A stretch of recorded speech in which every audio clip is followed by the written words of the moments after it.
Dedinho de Prosa está de volta e estamos entrevistando o escritor Francisco Bispo. E no bloco anterior, Bispo, eu perguntei se esse era um livro autobiográfico. Tem alguma da sua história aqui, não? Não, na realidade não. Eu detenho vários personagens do meu tempo de juventude e infância. Colegas seus, conhecidos? Não, criados. Criados, né? Criados, personagens criados, fictícios. É uma ficção.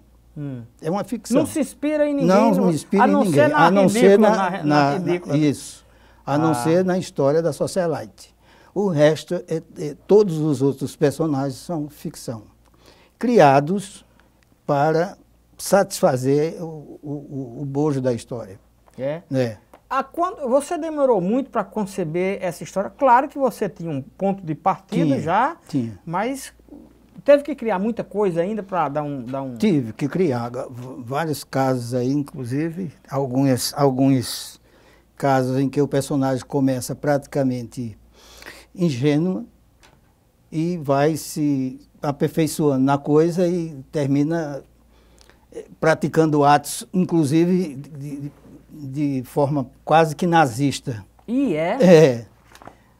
Então, a proposta é justamente essa, que o personagem se desenvolva com a história. Ele começou muito ingenuamente, sem saber praticamente o que fazia, mas porque na realidade é o seguinte, eu tenho a personagem principal, que é Henriqueta, mas quem trabalha toda a história é o coadjuvante, que é o seu primo.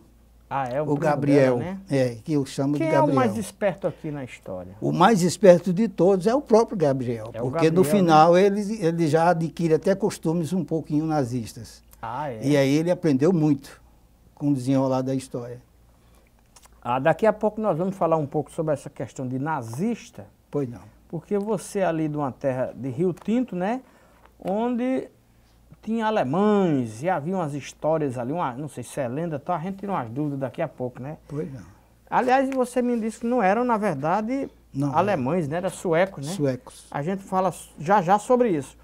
As Formiguinhas Teimosas, esse é o terceiro livro. E o terceiro livro? Inspirado em alguma outra história? É inspirado em mim mesmo. É autobiográfico, é? Esse não deixa de ser. É? Porque isso é uma homenagem que eu faço ao meu neto. É? É. Isso é qual a idade? Como é o nome dele? É Iago. Iago, qual a idade dele? Atualmente está com 7 anos. Já tem um livro dedicado a ele? Desde os 2 anos que ele tem o livro. É? Desde os 2 anos. Mas aqui conta travessuras de criança? Não, pelo contrário. Ele é uma crítica ao menino urbano. Uma crítica? A criança urbana. É? É. Como é essa crítica? Em que termos é feita essa crítica? Veja bem, eu parto do princípio de que a criança urbana ele tem toda a assistência médica, tem toda a assistência social, mas não conhece absolutamente nada. É, né? É, porque ele estranha até quando vê um urubu voando. É verdade, uma lagartixa ele se admira, né? Se espanta. O que é isso? Pois então eu volto ao meu interior novamente, levo a criança ao meu interior, no meu sonho de avô, e mostro a ele a vivência no interior. E aqui ele narra como ele... Como se ele já entendesse das coisas. Ele só tinha 1 ano aí. Hoje ele tem quantos? Hoje ele tem 7. Ele já leu aqui? Não. Ele não leu ainda? Não, só vou não, agora eu não entendi não. O senhor fez... Eu só vou passar para ele quando ele tiver 10 anos, porque foi a idade da história. Ah, mas ele deve ter uma curiosidade. Ele já vê, já sabe ler alguma coisa, mas ainda não tem entendimento adequado. Então com 10 anos... Com 10 anos, sim. Então, quando ele tinha 1 ano, você escreveu um livro como se ele já tivesse 10 anos. E ele foi cúmplice meu em toda a história dos 10 anos. Mas será que a reação dele aos 10 anos, pelo que você está vendo, vai ser... Vai sim, porque ele é muito cúmplice ainda. Já com 7 anos, ele continua cúmplice. E vai ser tranquilamente aos 10 anos. Bom, essa foi a minha previsão quando eu fiz a história. Certo. E o terceiro livro? O terceiro livro. Esse é o terceiro? Esse é o terceiro. O segundo é Mangrulhos, foi o que eu lhe falei. Esse é o segundo, não? Não, sim. O primeiro, Mangrulho, esse é o segundo e esse é o terceiro. O quarto? Não, está em elaboração. Mas você já tem ideia do que vai ser? Tem, sim. E sua rotina de escritor, como é? Madrugadas adentro. É? É. Um livro desse aqui, você demora quanto tempo? Esse aí eu fiz numa semana. Numa semana, É. né?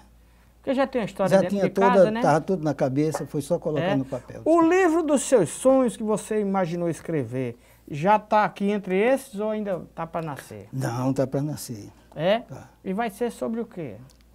Olha, eu estou fazendo pesquisa, porque esses livros aqui não fiz pesquisa. Sei. Esse foi intuitivo. Agora, o livro dos meus sonhos é um livro que eu pretendo fazer através de uma pesquisa que eu estou fazendo sobre religiões. É? É. É um livro sobre religiões? Religiões, Qual é a ideia? religiões, seitas e tudo. Qual é a ideia do livro? Quem estiver esperando por esse livro deve estar em que expectativa de que vai ler o quê? Várias comparações sobre religiões e atitudes de tribos e grupos sociais, por aí. É um livro praticamente de estudo psicológico das atividades humanas dentro das religiões. Mas aí dá muito trabalho. Dá muito trabalho. Isso aí vai ser uma pesquisa profunda, aí demora muito. Essa pesquisa já tem quanto tempo? Já tem 2 anos. 2 anos? É. E você tem pesquisado em livros? Tudo que eu puder conseguir, eu tenho pesquisado. E por que esse interesse por religiões? Por uma questão natural. Por você ver tanta coisa diferente, falando do mesmo tema, mas a prática não combina. Tem essa história, né?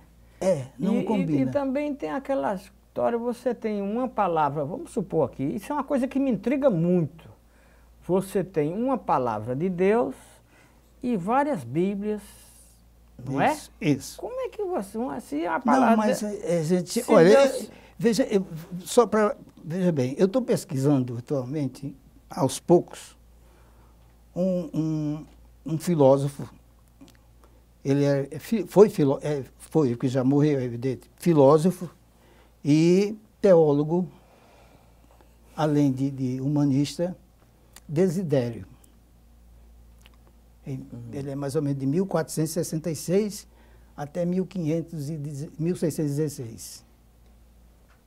Eu gostei muito do que eu pude perceber no trabalho dele. Esse Desidério, para quem já estudou deve saber, ele tem um apelidozinho bem comum, Erasmo de Roterdã.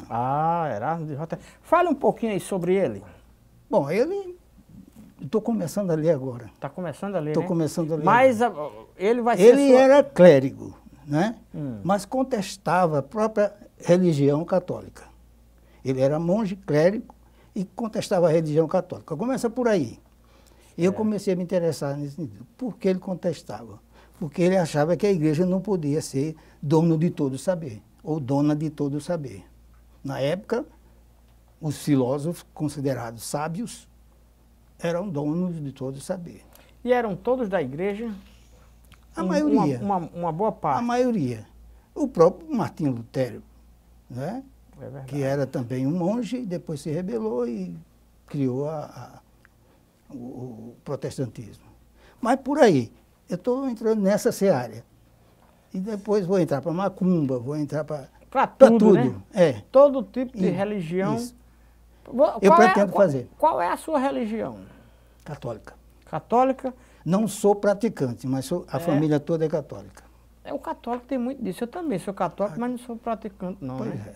A gente tem... O evangélico, ele é evangélico, ele é praticante, né? A gente é meio desligado da... Mas existe... É essa coisa que eu estou estudando. Não é? Praticante até que ponto?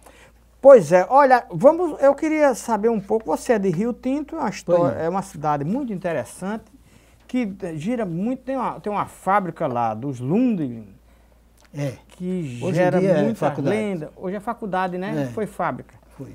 E a gente estava batendo um papo ali, daqui a pouco a gente conversa sobre isso. Pois não. Dedinho de Prosa volta já já.